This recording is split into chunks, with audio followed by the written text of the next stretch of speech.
నమస్తే V9 live news కి స్వాగతం. ముందుగా హెడ్లైన్స్.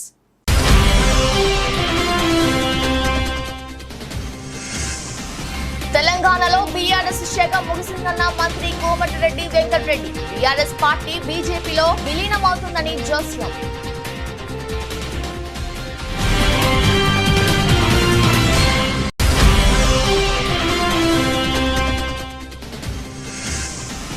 రాయలసీమలో హైకోర్టు కానీ హైకోర్టు బెంచి కానీ ఏర్పాటు చేయాలి. కేంద్ర రాష్ట్ర ప్రభుత్వాలకు విజ్ఞప్తి చేసిన ఏపీసీసీ మీడియా చైర్మన్ తులసిరెడ్డి.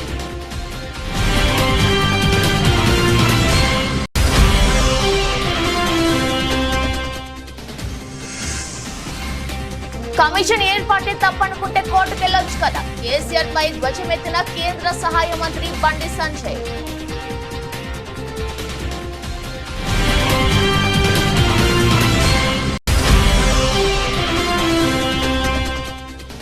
తెనాలిలో అక్రమంగా గంజాయిని విక్రయిస్తున్న నిందితుల్ని అరెస్ట్ చేసిన పోలీసులు. గంజాయి నియంత్రణ కోసం ప్రత్యేక బృందాన్ని ఏర్పాటు చేసినట్లు తెలిపిన డీఎస్పీ రమేష్.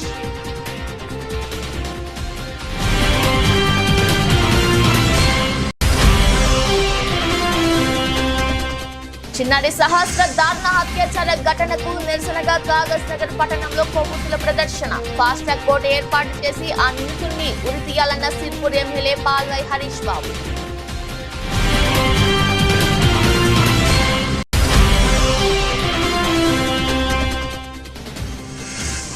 స్కాట్లాండ్ పై ఆస్ట్రేలియా థ్రిల్లింగ్ విక్టరీ. సూపర్ 8 కు ఇంగ్లాండ్. చివరి ఓవర్లో విజయం సాధించిన ఆసీస్.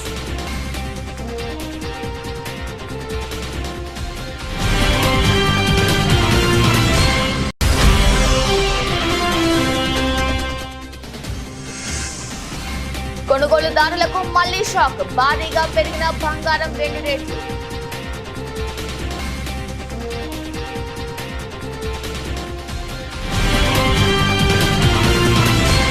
బీఆర్ఎస్ పార్టీ త్వరలో బీజేపీలో విలీనం కాబోతుందని మంత్రి కోమటిరెడ్డి వెంకటరెడ్డి ఆసక్తికర వ్యాఖ్యలు చేశారు. తెలంగాణలో బీఆర్ఎస్ పార్టీ పని అయిపోయిందన్నారు. ఆయన మీడియాతో మాట్లాడుతూ కేసీఆర్ ప్రగతి భవన్ ఫామ్ హౌస్ కి పరిమితమయ్యారని ఎద్దేవా చేశారు. తెలంగాణలో బీఆర్ఎస్ శాఖ ముగిసిందని, హరీష్ రావుకు కాంగ్రెస్ పార్టీని విమర్శించే నైతిక అర్హత లేదన్నారు. కాళేశ్వరం ప్రాజెక్టు మిషన్ భగీరథలో కోట్లాది రూపాయల అవినీతిని జరిగిందని ఆరోపించారు. కేసీఆర్ ముఖ్యమంత్రిగా ఉన్నప్పుడు విద్య గురించి పట్టించుకోలేదన్నారు. కూలిపోయిన కాళేశ్వరం ప్రాజెక్టుని గాలికి వదిలేశారని విమర్శించారు. కేసీఆర్ దక్షిణ తెలంగాణను చిన్నచూపు చూశారన్నారు. అందుకే సార్వత్రిక ఎన్నికల్లో బీఆర్ఎస్ ఒక్క సీటు గెలుచుకోలేకపోయిందన్నారు. ఇచ్చిన మాట ప్రకారం తాము ఆగస్టు 15 నాటికి 2 లక్షల రుణమాఫీ చేస్తామని పేర్కొన్నారు. ఒక ప్రధాన న్యాయమూర్తిగా పనిచేసిన వ్యక్తి, నిజాయితీ మారుమేరుగా మచ్చలేని వ్యక్తి, ఆయన జడ్జిమెంట్ దేశంలోనే చారిత్రాత్మకమైన జడ్జిమెంట్. నరసింహారెడ్డి విచార కమిషన్ రద్దు చేయాలంట. అంటే మీరు ఎన్ని తిన్నా కానీ వదిలిపెట్టమని అంటారు. గొర్రెల్లో ఇప్పుడు 700 కోట్లు గొర్రెల్లో తింటే సెంట్రల్ గవర్నమెంట్ ఇప్పుడు ఈడీ స్కామ్ ఈడీ ఎంక్వైరీ నడుస్తుందా లేదా? కవిత ఆ రోజు 1100 కోట్లు ఇవాళ ఢిల్లీ ప్రభుత్వానికి కేజ్రీవాల్ తోని కుమ్మకైతే ఇవాళ కేజ్రీవాల్ కవిత ఢిల్లీలో జైల్లో ఉందా లేదా? ఫోన్ ట్యాపింగ్ చేసిన ప్రభాకర్ పోయి అమెరికాలో దాచుకుంటే మొన్న నేను ఆధారాలతో సహా చూపించిన హరీష్ రావు పోయి ఆడ కలిసి వచ్చి, నువ్వు సత్యనారాయణ ఆయన ఇండియాకు నువ్వు వస్తే మేమందరం జైలుకే పోవాలన్నాడు. ఆ ఫోన్ ట్యాపింగ్ అందరూ ఉన్నాయి, నాయి కూడా ప్రతి ఒక్క ట్యాపింగ్ ఉన్నది. అలా బిజినెస్ మెన్లది, హీరోలది, హీరోయిన్లది, వ్యాపారస్తులు ఏమైనా మాట్లాడుకుంటే ట్యాప్ చేసి, మీరు 500 కోట్ల భూమి ఉన్నావు కదా, నువ్వు ఇది ఫోన్ ట్యాప్ చేసినా 100 కోట్లు అది తీసుకుపోవాలి, వాళ్ళ ఫ్యామిలీకి అప్పచెప్పాలి. ఆ ట్యాపులన్నీ కూడా ధ్వంసం చేస్తే ఇలా 3 నెలలు అయిపోయి 4 నెలలే ఆరుతున్నాయా లేదా? నాకు ఆధారాలు సార్ తెలుసు, వారు ఎవరెవరితో మాట్లాడుతూ నేను సంగతి. ఎందుకంటే ఆ ఉన్న 36 మంది ఎమ్మెల్యేలు కాంగ్రెస్ పార్టీకి పోతారు. ఇక లాభం లేదు, మన పార్టీ బతకదు, అందరం జైల్లోకి పోతాం. ఫోన్ ట్యాపింగ్లో ప్రభాకర్ రావు ఎప్పుడు వచ్చినా కానీ దాని మీద అందరూ ఆ పండితురావు భుజంగరావు ఇప్పటికే అన్నీ చెప్పాను. మా ప్రభాకర్ రావు మా ముఖ్యమంత్రి చెప్పినట్టు చేసినామని. ఫోన్ ట్యాపింగ్ చేస్తే 7 ఏళ్ళు బెయిల్ రాదు. అందుకని ఆయన అక్కడ దాచిపెట్టిండు.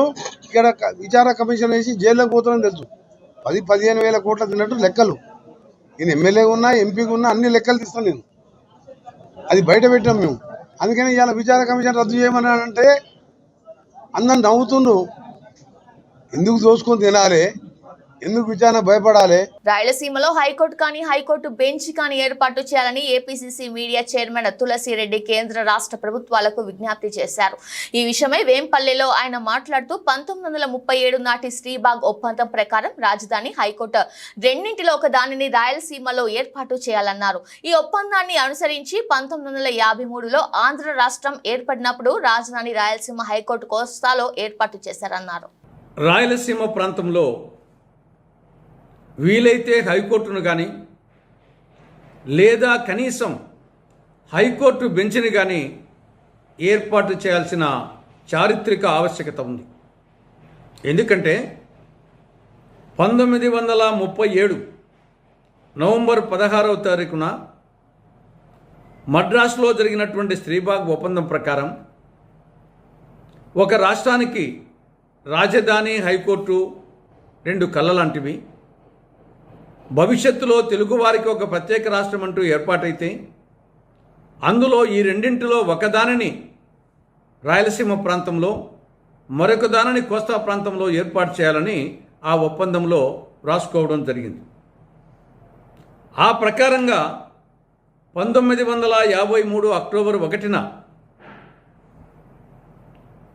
తెలుగువారి కోసం ఒక ప్రత్యేక రాష్ట్రం ఆంధ్ర రాష్ట్రం ఏర్పాటైనప్పుడు ఆ ఒప్పందాన్ని దృష్టిలో పెట్టుకొని రాయలసీమ ప్రాంతంలోని కర్నూలులో రాజధానిని, కోస్తా ప్రాంతంలోని గుంటూరులో హైకోర్టును ఏర్పాటు చేయడం జరిగింది. దాని తరువాత తెలంగాణతో కలిసి ఆంధ్ర రాష్ట్రము ఆంధ్రప్రదేశ్గా ఏర్పడినప్పుడు 1956 నవంబర్ 1న ఏర్పాటైనప్పుడు ఈ రెండు కూడా రాజధాని హైకోర్టు రెండు కూడా హైదరాబాద్కు పోవడం జరిగింది. మళ్ళీ 2014 జూన్ 2న రాష్ట్ర విభజన జరిగినప్పుడు ఒకనాటి ఆంధ్ర రాష్ట్ర భూభాగంతోనే నవి ఆంధ్రప్రదేశ్ ఏర్పాటు కావడం జరిగింది. కాబట్టి ఆ ప్రకారంగా చూస్తే నవి ఆంధ్రప్రదేశ్లో రాజధాని హైకోర్టు విద్యుత్ కొనుగోళ్ల అంశంపై జస్టిస్ నరసింహారెడ్డి కమిషన్ కు మాజీ సీఎం కేసీఆర్ లేఖ రాయడం తెలిసిందే. తమపై కక్ష సాధింపు చర్యల్లో భాగంగానే ఈ కమిషన్ వేశారని, తనపై కమిషన్ చైర్మన్ ఇష్టం వచ్చినట్టు నోరు పారేస్తున్నారని కేసీఆర్ ఆరోపించారు. 10 ఏళ్లు ముఖ్యమంత్రిగా చేసిన తనకు ఆ వ్యాఖ్యలు బాధ కలిగించాయని తెలిపారు. కాగా కేసీఆర్ లేఖపై కేంద్ర సహాయ మంత్రి బండి సంజయ్ స్పందించారు. అసలు ఆ కమిషన్ ఏర్పాటే తప్పు అనుకుంటే కోర్టుకు వెళ్లొచ్చు కదా అని అన్నారు. కమిషన్ చైర్మన్ వైదొలగాలని బెదిరించడం ధిక్కారం కిందకే వస్తుందని తెలిపారు. జస్టిస్ నరసింహారెడ్డి కమిషన్ చట్టబద్ధంగా ఏర్పాటైందని, అటువంటి కమిషన్ ను తప్పు పట్టడం కేసీఆర్ కు సరికాదని హితవు పలికారు. తెలంగాణ ఉద్యమ వేళ జస్టిస్ నరసింహారెడ్డి ధైర్య సాహసాలను, నిబద్ధతను కొనియాడిన కేసీఆర్ ఇవాళ ఆయననే తప్పుపడుతున్నారని బండి సంజయ్ విమర్శించారు. కోర్టు పరిధిలో ఉన్న ఫోన్ ట్యాపింగ్ వ్యవహారంలో ఇష్టం వచ్చినట్టు మాట్లాడి న్యాయస్థానంతో చివాట్లు తిన్న కేసీఆర్ తన తప్పులు, అవినీతి, అక్రమాలను కప్పిపుచ్చుకునేందుకు ఎంతకైనా తెగిస్తాననేది ధ్వజమెత్తారు. తెనాలి ఆర్టీసీ బస్టాండ్ వద్ద అక్రమంగా 1.7 కేజీల గంజాయిని విక్రయిస్తున్న నిందితుల్ని 2 టౌన్ పోలీసులు అరెస్ట్ చేశారు. ఈ సందర్భంగా తెనాలి డీఎస్పీ రమేష్ మాట్లాడుతూ తెనాలిలో అక్రమంగా విక్రయిస్తున్న గంజాయి నియంత్రణ కోసం ప్రత్యేక బృందాన్ని ఏర్పాటు చేశామన్నారు. వెస్ట్ బెంగాల్ కు చెందిన మహమ్మద్ షఫీ కొంతమంది యువకుల సహాయంతో కాలేజీ, బస్టాండ్, హాస్టల్స్ దగ్గర విద్యార్థులకు గంజాయిని ప్యాకెట్ల రూపంలో విక్రయిస్తూ ఉంటాడని, ఈ నేపథ్యంలో తెనాలి ఆర్టీసీ బస్టాండ్ వద్ద గంజాయిని విక్రయిస్తుండగా 2 టౌన్ పోలీసులు చాకచక్యంగా గా పట్టుకుని అరెస్టు చేశారని తెలిపారు. అక్రమంగా గంజాయి వ్యాపారం చేస్తున్న వారి వెనుక ఎంత పెద్దవారున్నా ఉపేక్షించేది లేదని హెచ్చరించారు. గంజాయిని ఎవరు విక్రయించినా వారిని నగర బహిష్కరణ చేస్తామని స్పష్టం చేశారు.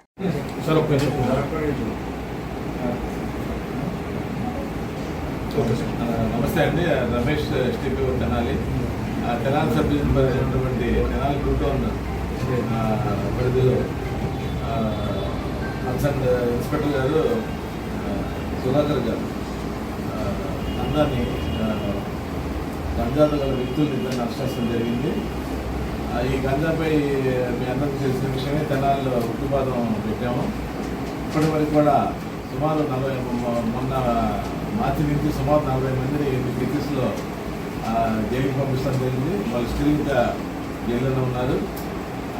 గతంలో కూడా మెసేజ్ కూడా మేము ప్రెస్ మీట్ చెప్తాం జరిగింది. అనవసరంగా ఈ గంజాన్ని కన్జ్యూమ్ చేసి ఆరోగ్యం జరుగుతూ, అలాగే సొసైటీలో ఫ్యామిలీ రెప్యుటేషన్ కూడా పొంది, అలాగే కొంతమంది స్టూడెంట్స్ కూడా దీన్ని కన్జ్యూమ్ చేస్తున్నారు. వాళ్ళ యొక్క భవిష్యత్తు కూడా పాడైపోయే అవకాశం ఉంది. కాబట్టి పేరెంట్స్ కూడా మేము అప్పీల్ చేస్తాం జరిగింది పోలీస్ తరఫున. పిల్లలు కాలేజీకి వెళ్ళి బయటకు వెళ్ళి ఏమైనా వ్యసనాలు ఎవరు ఉన్నారో కూడా చూసుకోవాల్సిన బాధ్యత తల్లిదండ్రులు మరి ఉందని చెప్పి చెప్పడం జరిగింది. అలాగే కాలేజీ యజమాన్యం కూడా వాళ్ళకి ప్రత్యేకమైనటువంటి సెమినార్స్ పెట్టి తర్వాత కౌన్సిలింగ్స్ పెట్టి వాళ్ళలో మార్పులు తేవాల్సిన అవసరం ఉంది. మేము కూడా అది కూడా స్టార్ట్ చేస్తాం. అన్ని కాలేజెస్లో అన్ని స్కూల్స్లో కూడా వెళ్ళి గంజాయి యొక్క కన్జ్యూమ్ చేస్తే ఎటువంటి పరిణామాలు ఉంటాయని ఆరోగ్య పడేటువంటి సొసైటీలో ఉన్నటువంటి వ్యక్తులు అలాంటి దాన్ని కూడా ఎక్స్ప్లెయిన్ చేద్దామనే ఉద్దేశంతో అది కూడా ప్లాన్ చేస్తున్నాం. పబ్లిక్ నుంచి కూడా కొంత సమాచారం మాకు ఇవ్వాల్సిందిగా ఈ గంటలు అధికారంలో కావాల్సిన కోరుతున్నాం.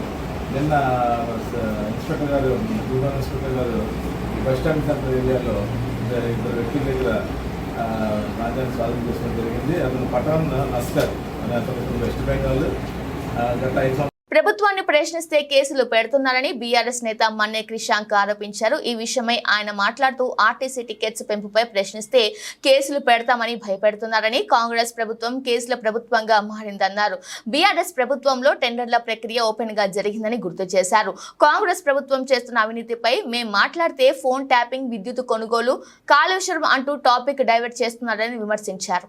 మొన్న ఇటీవల న్యూస్ పేపర్స్ ప్రధాన పత్రికల్లో ఆర్టీసీ యొక్క టికెట్ గురించి వస్తే దీని గురించి మీరు ఎవరన్నా రాస్తే సోషల్ మీడియాలో పెడితే కేసులు వేస్తామని. మరి ఇది కాంగ్రెస్ ప్రభుత్వమా, కేసుల ప్రభుత్వమా? వాళ్ళ కాంగ్రెస్ నాయకుడే ట్వీట్ చేసిండు ఈ టికెట్ని. ఇది ఆర్టీసీ సంస్థ కింద ఉన్న ట్వీట్. ఇది కాంగ్రెస్ నాయకుడే అడిగిండు. నల్గొండ నుంచి హైదరాబాదుకు ఒకటే ఒక టోల్ గేట్ వచ్చింది, మరి దానికోసం 10 రూపాయల టికెట్ ఎందుకు? 2 టికెట్లు పెట్టిండు ఆయన. కేవలం నెల తేడాలోనే 10 రూపాయలు ఎందుకు పెరిగింది? ఇటు సైడ్ టికెట్ 170 రూపాయలు అయితే ఇటు సైడ్ టికెట్ 180 రూపాయలు. ఇది పెట్టింది మేం కాదు. ఆయన ఫోటో ఓపెన్ చేస్తే ఇగోండి, ఇది ఆయన ఫోటో, పెట్టిన వ్యక్తి ఫోటో. వారే అడుగుతున్నారు ఆర్టీసీ టికెట్ ధర ఇంత పెరిగింది కదా అంటే దీనికి సమాధానం చెప్పక కేసేస్తాం మీ మీద ఇది అడిగితే. ఆర్టీసీ లోగో గురించి కేసేస్తాం అంటారు, ఇంకేదన్నా అంటే కేసు అంటారు. సమాధానం చెప్పండి. మీరు కేసు అంటే అనుమానం వస్తుంది, అందులో లోపటేదో ఉన్నది కావచ్చు అని, గోప్యంగా ఎందుకు ఉంచుతున్నారు అని వివరణ ఇవ్వండి. ఈ యొక్క కాంట్రాక్టుకి సంబంధించి ఎన్ని సంస్థలు వచ్చినాయి, ఎన్ని కోట్ల రూపాయల మొత్తం వ్యాపారం ఇది? ఎందుకంటే ఇందులో 30 లక్షలని ఇస్తారు, ఇక్కడనేమో ప్రతిరోజు 50 లక్షలని వస్తుంది స్టేట్మెంటు ప్రయాణికులు. ఎందుకంటే ఇప్పుడు 30 లక్షలు అన్నా కూడా ఒక యావరేజ్ అయితే రేపు 40 లక్షలు కావచ్చు, ఒకరోజు పండుగ రోజు ఇంకెక్కువ కావచ్చు. ప్రతి ఒక్క టికెట్ పేరు మీద అక్కడ మరి కమిషన్ వస్తున్నప్పుడు మంత్రి గారికి ఎంత ముడుతుందో అందుకే ఇంత గోప్యంగా ఉంచిర్రా. గతంలో కేసీఆర్ గారి ప్రభుత్వంలో అందుకే కదా టీఎస్ ఐపాస్ అయినా, టీఎస్ బీపాస్ అయినా, ఈ ప్రొక్యూర్మెంట్ అయినా, టీఎస్ అయినా కూడా నేరుగా ఎలాంటి హ్యూమన్ ఇంటర్ఫేస్ లేకుండా టెండర్ల ప్రక్రియలు జరిగినాయి, ఓపెన్గా జరిగినాయి. అలాంటిది మరి వాళ్ళు ఎందుకు దీన్ని గోప్యంగా ఉంచుతున్నారు? పొన్నం ప్రభాకర్ గారు సమాధానం చెప్పాల్సిన అవసరం లేదు. ఆంధ్రప్రదేశ్ ముఖ్యమంత్రి చంద్రబాబు నాయుడు బాధ్యతలు చేపట్టి మొదటి రోజు చేసిన సంతకంపై వైఎస్ఆర్సీపీ పోతుల రమేష్ తీవ్ర స్థాయిలో మండిపడ్డారు. చంద్రబాబు మొదటి సంతకం సామాజిక వర్గాన్ని మోసం చేశారని, జగన్మోహన్ రెడ్డి ముఖ్యమంత్రిగా ఉన్నప్పుడు 10 మందికి ఉప ముఖ్యమంత్రి పదవులు కలబెట్టారని, కూటమి గెలిచిన తర్వాత పవన్ కళ్యాణ్ కి ఉప ముఖ్యమంత్రి కేటాయించడంపై తీవ్ర స్థాయిలో ఆగ్రహం వ్యక్తం చేశారు. మీ మొదటి సంతకమే సామాజిక మోసంపై చేశారు, బీసీ, ఎస్సీ, ఎస్టీ, ముస్లింలని అగౌరవపరిచారు. మీరు 2019లో ఉప ముఖ్యమంత్రి పదవుల్ని మీరిద్దరికి కేటాయించారు. ఒకటి నిమ్మకాయల చినరాజప్ప గారు కాపు సామాజిక వర్గం, కె కృష్ణమూర్తి గారు బీసీ గౌడ సామాజిక వర్గానికి ఇచ్చారు. మీ తర్వాత జగన్మోహన్ రెడ్డి గారు సామాజిక న్యాయం పాటిస్తూ మీకన్నా మిన్నగా మీరిద్దరికిస్తే జగన్మోహన్ రెడ్డి గారు 10 మందికి ఉప ముఖ్యమంత్రి పదవులు ఇచ్చారు. ఆయన 5 ఏళ్ల పాలనలో బీసీ, ఎస్సీ, ఎస్టీ, ముస్లిం, కాపు వర్గాలకి ఉప ముఖ్యమంత్రి పదవులు ఇచ్చి ఆ సామాజిక వర్గాల ఆత్మ గౌరవాన్ని పెంచారు. సామాజిక న్యాయం చేశారు. సోషల్ ఇంజనీరింగ్ లో ఆయన విప్లవాత్మకమైనటువంటి మార్పులు తెచ్చేటువంటి ప్రయత్నం చేశారు.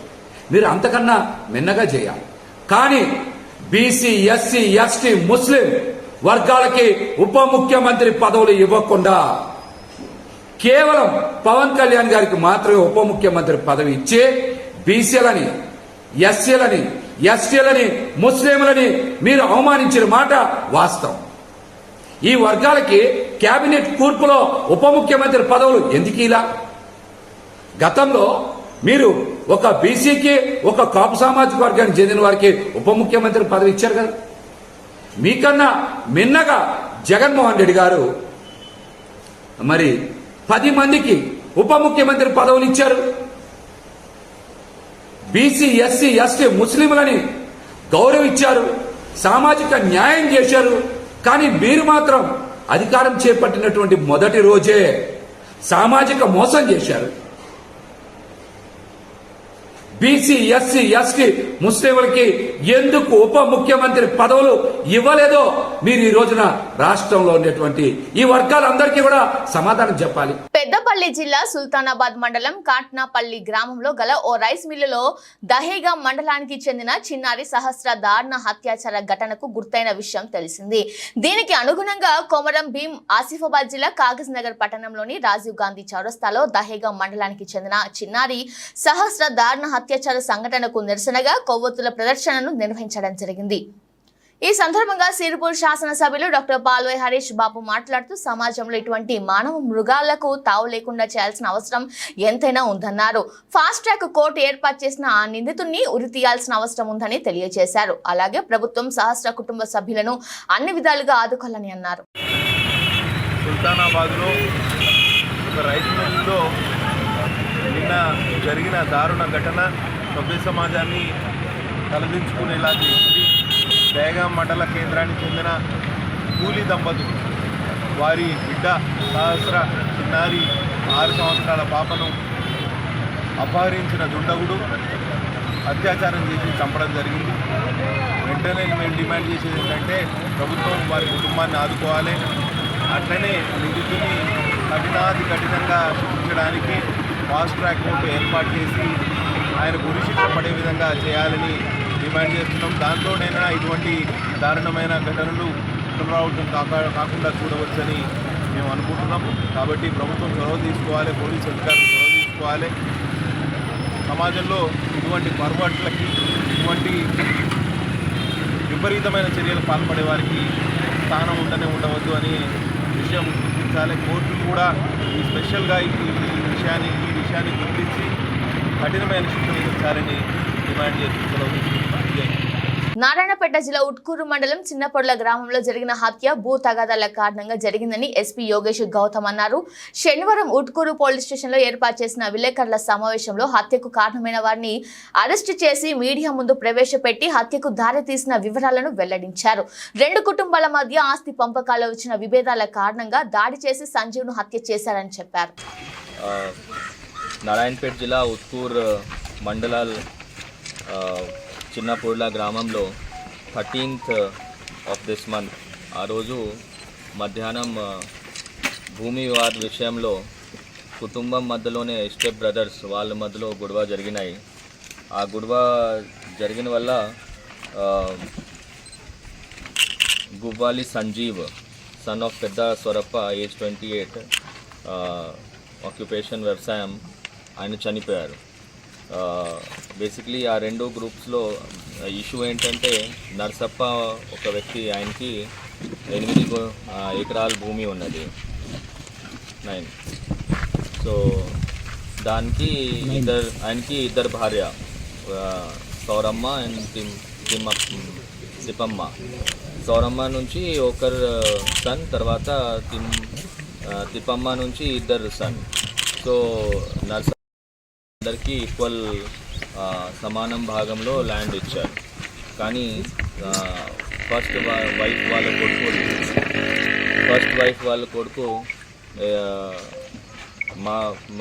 మేము ఒక్కడే భార్య నుంచి వచ్చాం కాబట్టి నాకు సగం రావాల్సింది. బేసిక్లీ అండర్లయింగ్ ఇష్యూ, దానివల్ల ఇష్యూ స్టార్ట్ అయినాయి. గతం 2-3 ఇయర్స్ నుంచి ఇష్యూ నడుస్తూ ఉన్నది. ఆ మధ్యంలో చాలాసారి పంచాయత్ చేయడం జరిగింది. కాస్ట్ ఎల్డర్స్ తర్వాత పోలీస్ స్టేషన్లో కూడా పిలిచి మాట్లాడడం జరిగింది.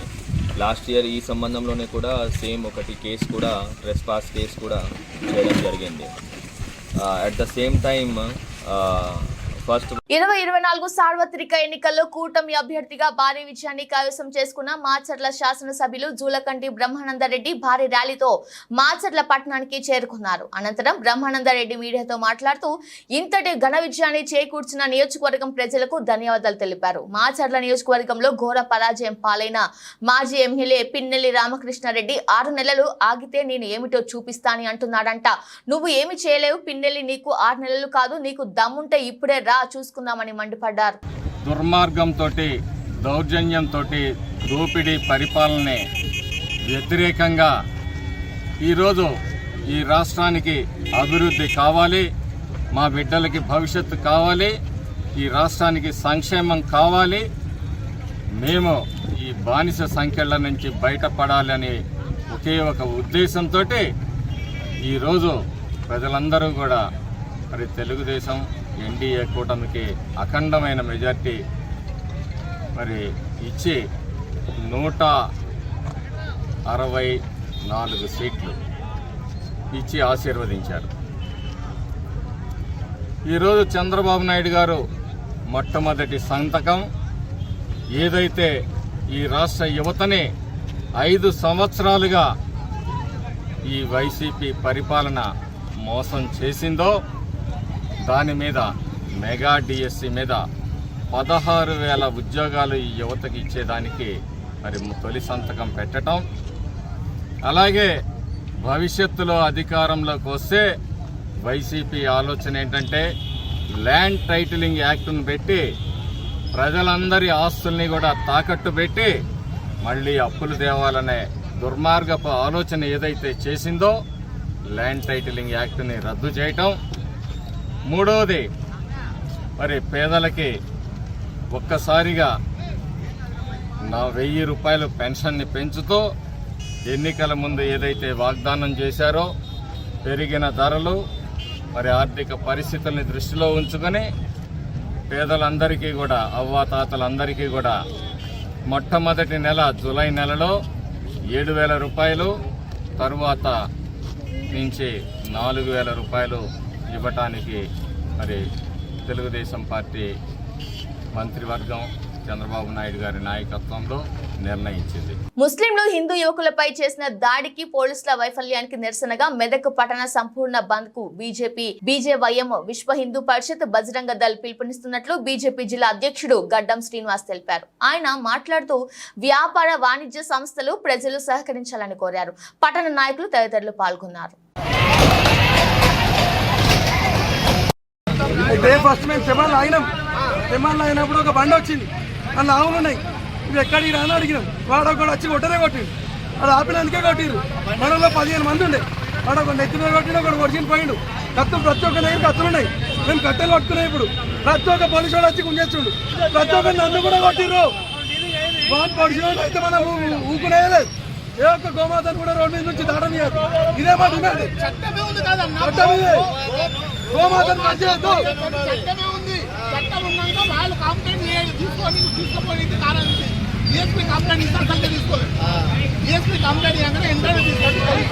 ఎస్ఐ కూడా వచ్చి కొడుతుండు.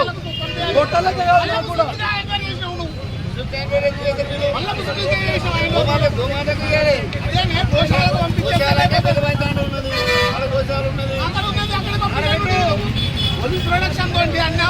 నేచురల్ స్టార్ నాని, ప్రియాంక అరుల్, మోహన్, ఎస్జే సూర్య, సాయి కుమార్ తదితరులు నటిస్తున్న చిత్రం సరిపోదా శనివారం.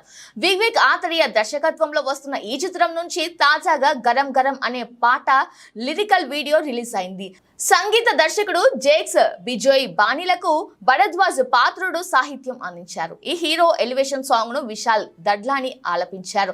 డివివి ఎంటర్టైన్మెంట్ బ్యానర్ పై విలక్షణమైన కథతో తెరకెక్కుతున్న సరిపోదా శనివారం చిత్రం ఆగస్టు 29న వరల్డ్ వైడ్ గ్రాండ్ గా రిలీజ్ కానుంది.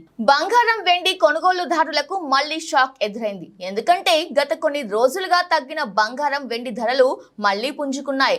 గోల్డ్ సిల్వర్ రేట్లలో రికవరీ కనిపిస్తోంది.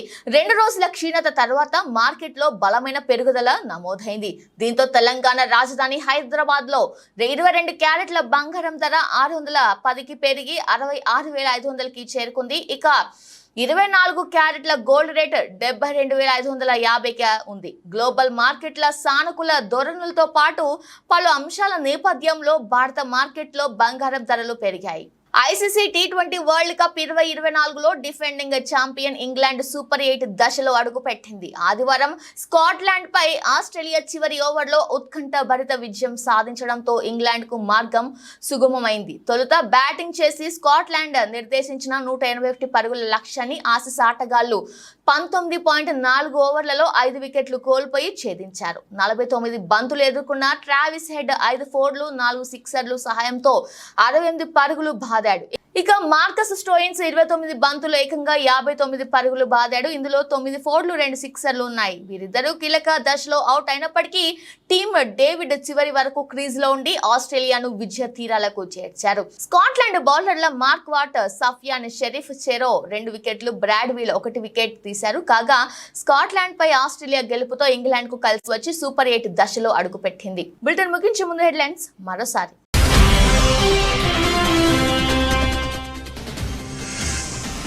తెలంగాణలో బీఆర్ఎస్ శాఖ ముగిసిందన్న మంత్రి కోమటిరెడ్డి వెంకటరెడ్డి. బీఆర్ఎస్ పార్టీ బీజేపీలో విలీనమవుతుందని జోస్యం.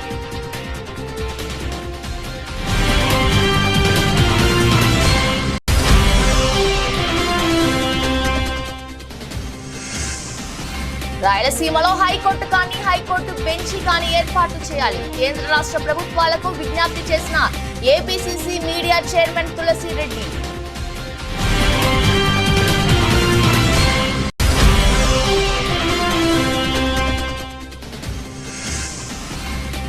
కమిషన్ ఏర్పాటే తప్పనుకుంటే కోర్టుకెళ్లొచ్చు కదా. కేసీఆర్ పై ధ్వజమెత్తిన కేంద్ర సహాయ మంత్రి బండి సంజయ్.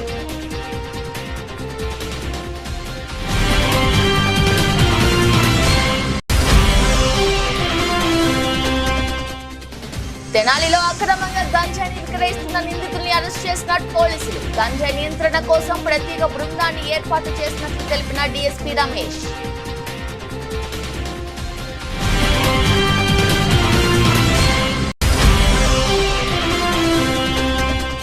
చిన్నారి సహస్ర దారుణ అత్యాచార ఘటనకు నిరసనగా కాగజ్ నగర్ పట్టణంలో కొవ్వొత్తుల ప్రదర్శన. ఫాస్ట్ ట్రాక్ కోర్టు ఏర్పాటు చేసి ఆ నిందితుల్ని ఉరి తీయాలన్న సిర్పూర్ ఎమ్మెల్యే పాల్వై హరీష్ బాబు.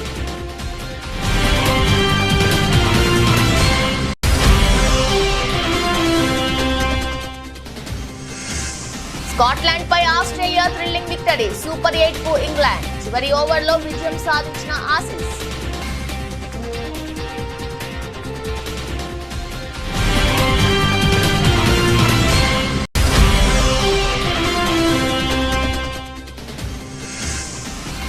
కొనుగోలుదారులకు మళ్లీ షాక్. భారీగా పెరిగిన బంగారం వెండి రేట్లు.